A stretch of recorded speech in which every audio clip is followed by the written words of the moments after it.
zarokten cihane bi bêhna şîrê bi wê germiya yekem a ji sînga dayîkê tê nav mala ji bo kêlîke ji cîhanê firehtir dibe.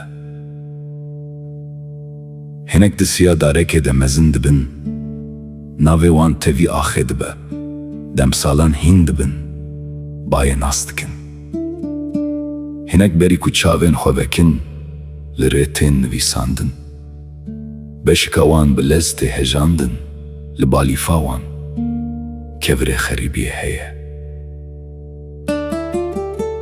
Berî ku navê wan temam bibe, derî tên girtin, hesinê valîzekê, ronahiya zera rawestgehê, stranek nîvco, ku di qirka dayîkekê de girê dide demeke dirêj, tevî wan dimeşe. Rê qurban dixwaze, herî zêde ji zarokan. Pêşî parê xwe ji ziman digire, paşê ji deng, paşê ji wê germiya nedîtbar, a di nav malê de. Dayîk diaxive, zarok dibihîze, lê gotin, nagihîje dilê wî. Bav navê cihêkî tîne ser ziman, li şûşeyan mij zêde dibe. Em li rêyan. Zarokên ku heman ziman diaxivin, lê qet hev nagihin mezin dikin, gazî navên wan dikin, deng tê.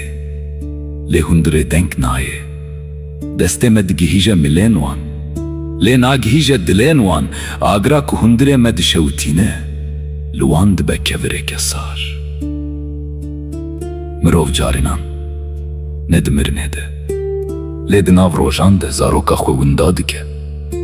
Hêdî hêdî dema dinêre, dema bêdeng dimîne. Zarokên ku ji bo rê tên qurban kirin, di navbera du cîhanan de mezin dibin. Li yekê kêmin, li yadin beyanî, ne dikarin vegerin, ne dikarin bimînin, yek rûyê wan li me dinêre, rûyê wan ê din li demeke bênav. Li heman sofreyê, du tenê mayên cuda rûdinînin, heman nan tê parvekirin, lê heman êş nayê parvekirin. Dayîk ber bi paş ve diçe, zarok li pêşê rojê dinêre. Bav biçûk dibe, mal bêdeng dibe. Rê tenê zarokan nabire.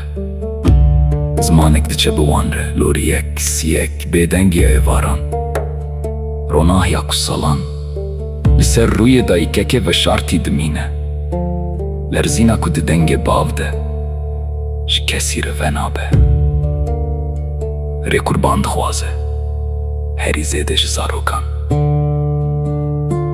Paşê rojekê, di heman malê de, di heman zimanê de, du dengên ku negihîjin hev dimînin, yek dayîke, yek zaroke, di navbera wan de cîhan heye. Zarokên ku ji bo rê tên qurban kirin, şîna cîhanê ya herî dirêj û ya herî bêdengin. û di hûn dirê dayîkekê de, ji vê dirêjtir. Qet zivistanek derbas nabe.